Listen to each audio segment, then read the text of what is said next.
Selamat datang di tutorial IoT Indonesia. Kali ini kita akan membahas secara komplit dan tuntas bagaimana membuat sebuah project. Nah, sebuah project atau DIY sebuah peralatan elektronik itu biasanya terdiri dari 3 hal. Yang pertama kita lakukan adalah kita merancang diagramnya dulu ya. Jadi kita buat sirkuitnya dulu, gambar. Jadi ini memandu kita nanti untuk mendesain pada tahap selanjutnya, yaitu tahap pengujian. Tahap pengujian ini bisa dilakukan dengan membuat simulasi ya, bisa menggunakan papan breadboard. Ini tentu sangat membantu kita dalam menguji rangkaian yang kita sudah susun apakah sudah sesuai atau tidak.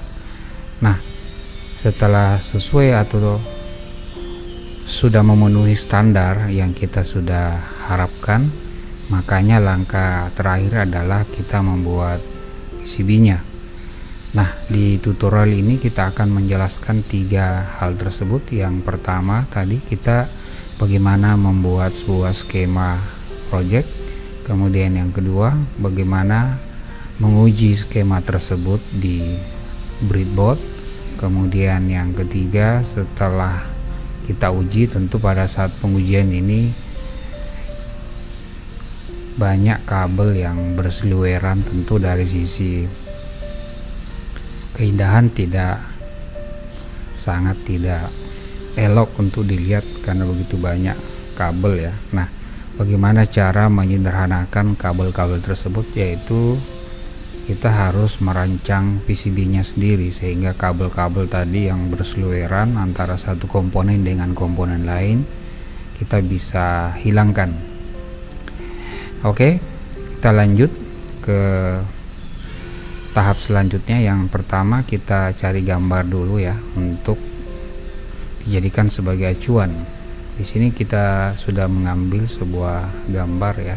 Yang ingin kita buat projectnya kali ini yaitu adalah bagaimana cara kerja sebuah LDR dalam men-trigger sebuah lampu ya. Nah, ini adalah project sederhana, jadi untuk memberikan pemahaman kepada kita bagaimana sebuah project itu dikerjakan mulai dari skema seperti ini, kemudian kita uji coba, kemudian kita membuat PCB-nya. Jadi 3 tahapan ini jangan dilupakan. Jadi yang pertama kita akan membuat atau menambahkan komponen terlebih dahulu. Di sini ada sumber DC-nya 9 volt, kemudian ada saklar, kemudian ada LDR-nya, kemudian ada resistor 2, kemudian lampu, kemudian transistor NPN. Kita mulai dari power supply 9 volt, kita masukkan ke dalam. Kemudian tadi ada resistor ya, kita pilih resistor. Ini ada 2 ya, sisa kita copy saja. Kemudian tadi ada LDR ya, di LDR ini kita cari di sensor ya, ini LDR ya. Kemudian kita tambahkan lampu, saklar dan transistor ya. Nah, tambahkan switch dulu ya, saklar. Kemudian kita tambahkan lampu ya. Terus kita tambahkan transistor ya, NPN ini. Kemudian ya sudah cukup. Sisa kita merangkai rangkaian ini ya. Ini R1 ya, posisinya di sini. Kemudian ini saya bawa ke sini ya. kemudian R1 dengan R2 terhubung, R1 dengan R2 terhubung ya. Di sini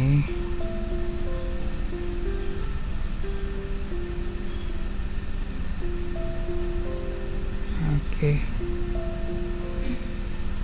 Kemudian R1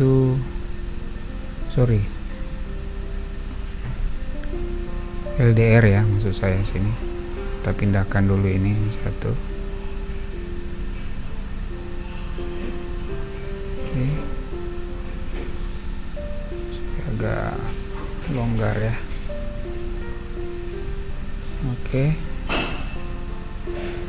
R1 atau R2 berhubungan dengan LDR, kemudian sini juga R1 ini kita putar saja ya.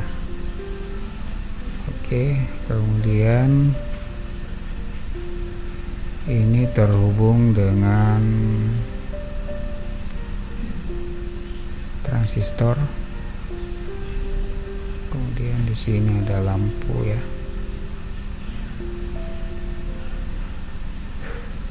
Oke, ini sudah selesai. Bisa kita hubungkan ya. Jadi dari sumber positif baterai ke saklar, kemudian dari saklar menuju ke lampu. Ke lampu, kemudian dari ini ke resistor, kemudian dari lampu ke kolektor ya, kemudian dari basis masuk ke resistor, sedangkan yang dari emitor masuk ke negatif sumber. Bisa kita hubungkan ini resistor ya, kemudian kita sambungkan seperti ini. Kita lihat oke ya. Ya, kalau misalnya kita mau tarik boleh ini.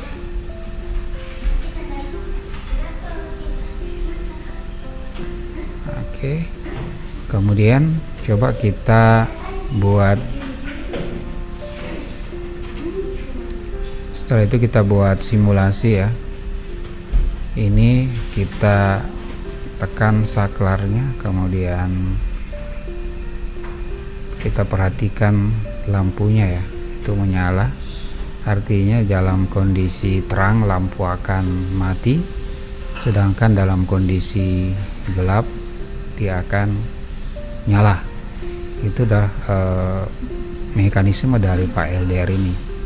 Ini semacam sensor, dan ini banyak digunakan pada lampu jalan PLN ya, sensor seperti ini. Nah, kita lihat bahwa kita sudah berhasil membuat sebuah sirkuit atau skema diagram. Di sini pun kita sudah bisa membuat simulasi ya. Ini dari sisi kode-kode daripada komponen listrik tadi ya, atau komponen elektronika tadi kita sudah hubungkan, dan secara teori atau secara real sudah bisa digunakan ya, dan sudah bekerja ya, di atas kertas sudah bekerja. Nah, sekarang bagaimana cara membuat ini ya, dalam breadboard. Nah, kita akan coba buat di papan breadboard. Nah, menurut hemat saya, kalau kita membeli papan breadboard itu kita bisa lihat langsung fisiknya. Nah, ada satu fitur yang menarik di sini ya. Kita bisa merancang itu tanpa menggunakan breadboard secara fisik, namun dia secara virtual juga. Nah, kita ketik di kolom PCB layout. Di sini ada modul breadboard modul ya. Nah, saya coba ambil ini. Nah, di sini kita bisa lihat, nah, kalau teman-teman memiliki breadboard, papan breadboard ini, tentu Anda bisa gunakan langsung ya. Nah, yang tidak punya bisa coba di sini. Nah, kita lihat dari sisi diagram tadi, kita membutuhkan sumber dulu ya. Kita masukkan sumber 9 volt ya. Kita cari sumbernya dulu, 9 volt. Baterai ya. Oke. Nah, sekarang setelah kita dapat simbolnya, kemudian kita masuk ke saklar ya, tambahkan saklar. Jadi ini lebih kelihatan seperti bentuk fisiknya seperti itu. Kita pilih switch saklar ya. Kita pakai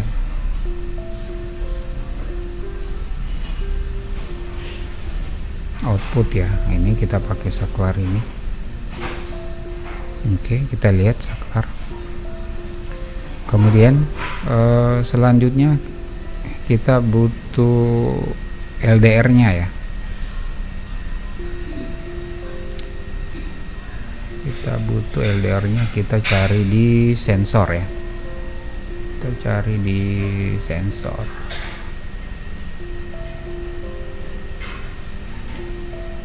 Kita tempatkan di sini. Ini LDR-nya. Kemudian setelah kita cari LDR, kita tambahkan resistor 2 ya. Jadi kita pilih resistor. Kita tambahkan resistor di sini, bukan di situ tadi.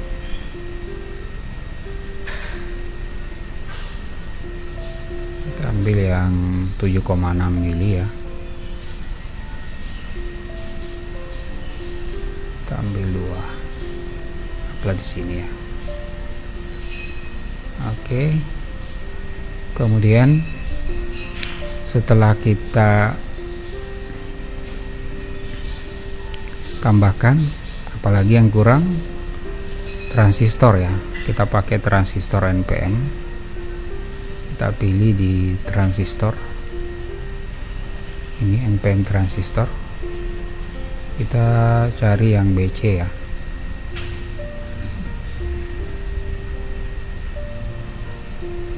BC.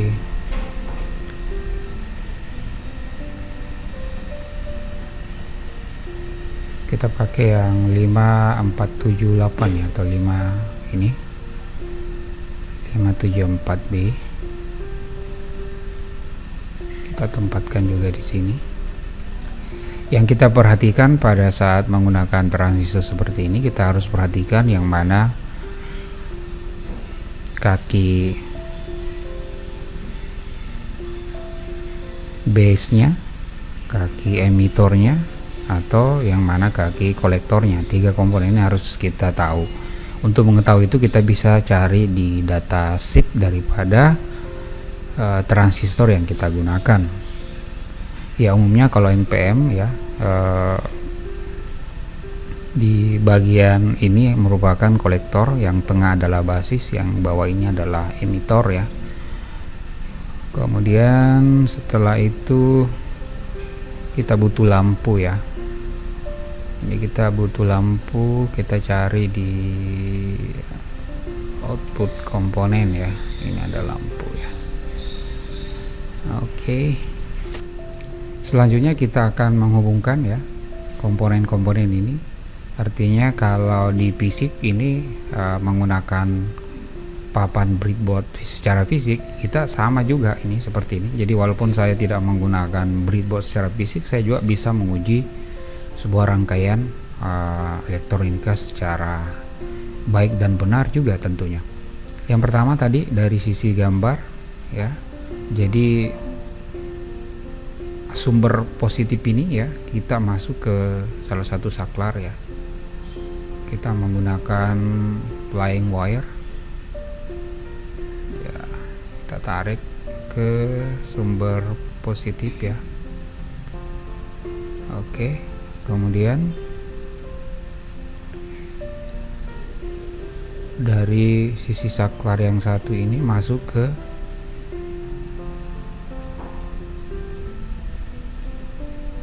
LDR ya.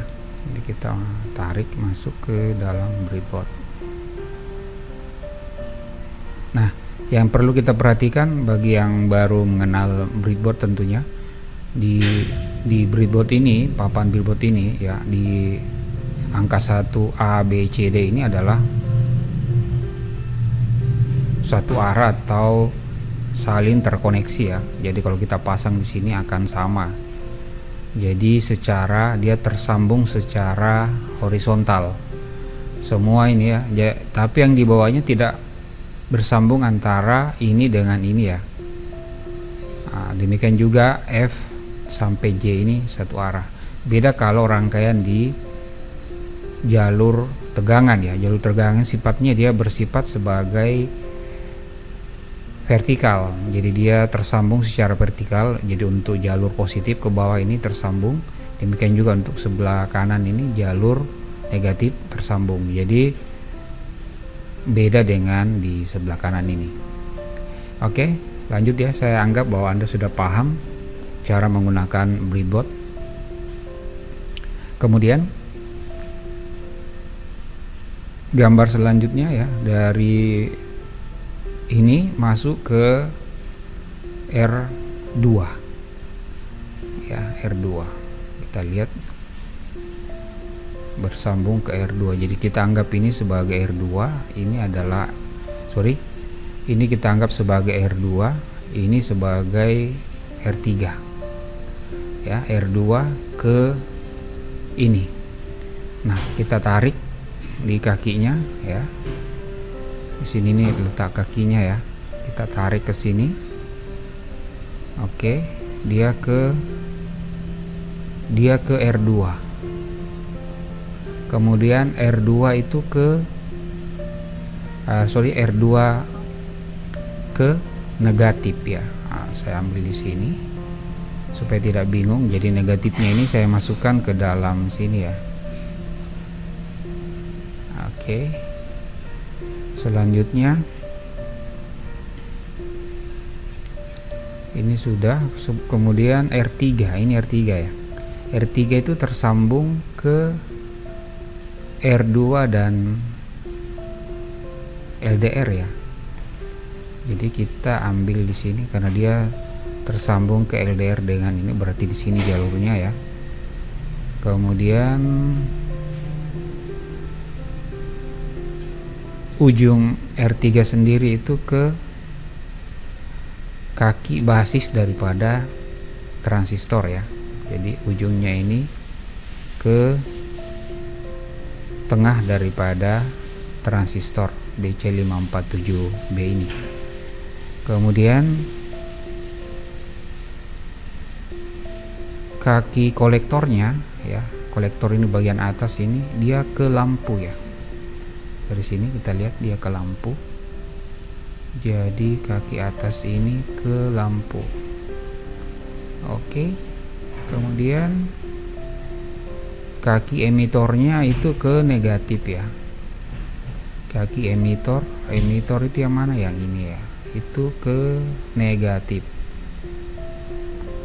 Ya, saya pasang juga di sini ya supaya tidak. Oke.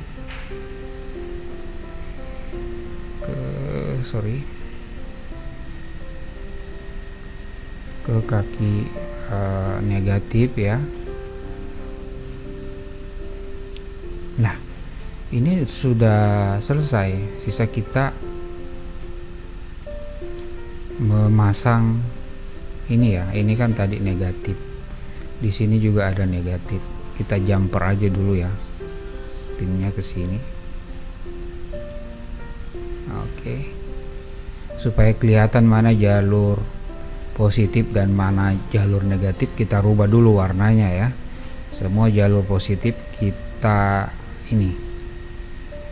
rubah warnanya menjadi warna merah ya. Oke, supaya mudah kita melihat ya. Oke.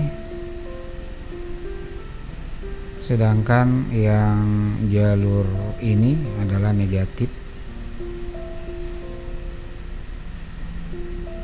Saya beri warna hitam ya, ini saya jumper ya. Ups, saya jumper ke sana ya.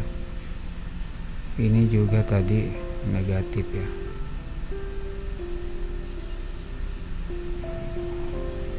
Oke. Ini dah ya. Kemudian ini masih ada yang belum ya. Lampu tadi ini kemana ya? Dari gambarnya ini. Lampu ke saklar. Lampu itu ke saklar ya. Nah, pertemuan antara LDR dengan saklar. Oke, berarti kita bawa ke sini ya.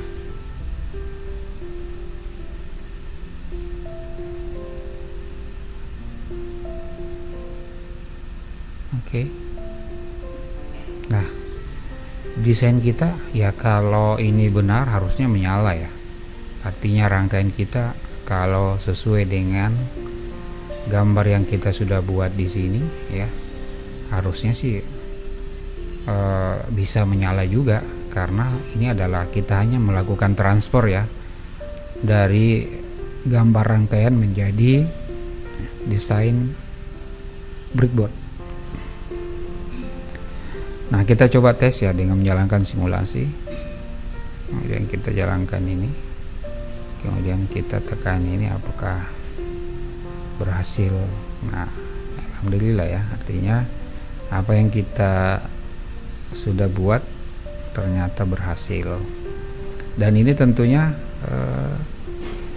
bisa jadi acuan kita. Jadi tadi saya katakan bahwa yang punya breadboard secara fisik bisa, bahkan tanpa itu pun dengan software ini kita bisa menggunakan breadboard virtual ya untuk menguji rangkaian kita. Jadi kelebihannya menggunakan ini sebenarnya tidak perlu ada yang terbakar sih ya, komponen-komponen kita. Jadi kita bisa keliru di sini kalau ada terbalik atau apa ya, itu rangkaian tidak menyala saja ya. Di situ menunjukkan bahwa ada sesuatu yang salah dengan rangkaian kita, seperti itu. Nah, dengan adanya ini sangat membantu kita untuk melakukan trial dan error ya dalam mendeteksi di mana letak kesalahan penempatan komponen kita, seperti itu. Nah, sebenarnya dengan ini sangat membantu kita ya bagi pemula. Saya juga baru belajar sebenarnya, cuma saya ingin berbagi saja bahwa dengan menggunakan software ini sangat luar biasa menurut saya. Yang awam pun bisa lebih paham bagaimana mekanisme elektronika itu bekerja ya. Sistem itu bekerja jika dia dialiri listrik, bagaimana dia bekerja, bagaimana kita bisa membuat simulasi ya. Simulasi itu penting sebelum kita mengimplementasikan proyek kita menjadi atau digunakan ya di rumah misalnya, atau kita ingin menjual produk kita itu nantinya. Nah, kita lihat, kalau kita lihat sekarang ini ya, kita masuk ini, kita sudah sampai pada fase kedua ya. Tadi yang pertama adalah kita mendesain daripada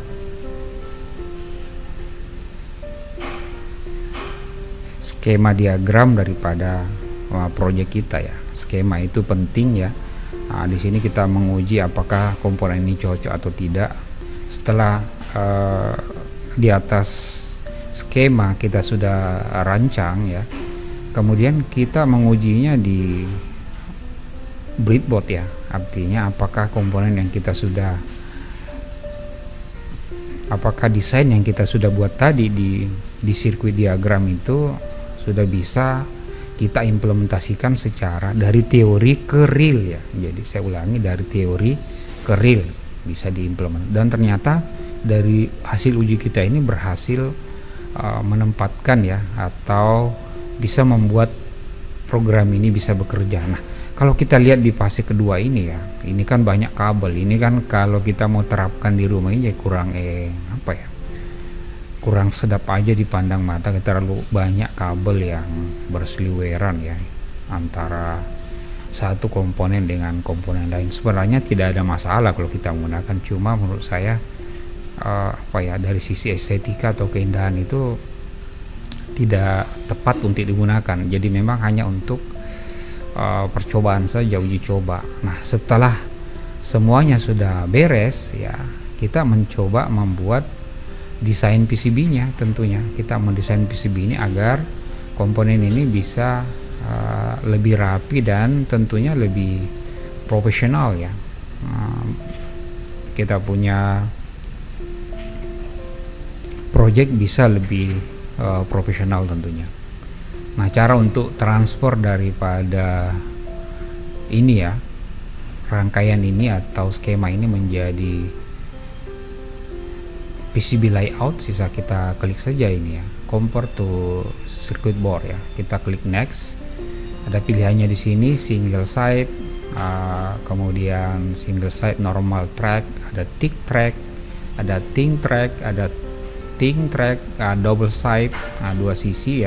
Yang tiga ini adalah satu sisi ya, artinya PCB satu sisi. Kemudian kalau kita ini hanya menempatkan peralatannya saja tanpa ada garis atau no routing ya, kita ambil saja dulu yang normal ya, contoh ya, kita buat normal. Kemudian model PCB-nya rektanguler atau sirkuler ya, atau segi empat atau bundar ya.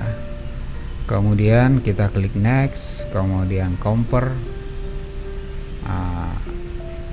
Anda yakin ya? Oke, kita lihat. Oke, nah PCB kita udah selesai guys ya. Jadi kita sisa cetak PCB-nya ya, bisa secara manual atau kita order menggunakan jasa profesional ya, atau bisa dibuat sendiri. Banyak tutorial untuk membuat PCB ya. Tapi kalau mau lebih profesional tentunya kita bisa bisa memesan secara online, bisa menggunakan PCBWay atau JL PCB, terserah sesuai dengan pilihan kita masing-masing. Bahkan di sini sudah sudah dijelaskan atau ada kesimpulan berapa perangkat yang digunakan ya di sini.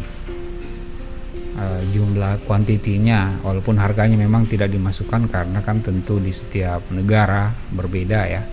Sini kebutuhan misalnya transistor BC54B ini NPM 1, transistornya 3, kemudian resistor seperempat watt 2 ya. Jadi sangat lengkap seperti itu. Oke, mudah-mudahan tutorial ini bisa membantu kita untuk memahami bagaimana membuat sebuah program itu sebenarnya mudah kalau kita paham bagaimana caranya. Jangan lupa komen, like, dan subscribe. Assalamualaikum warahmatullahi wabarakatuh.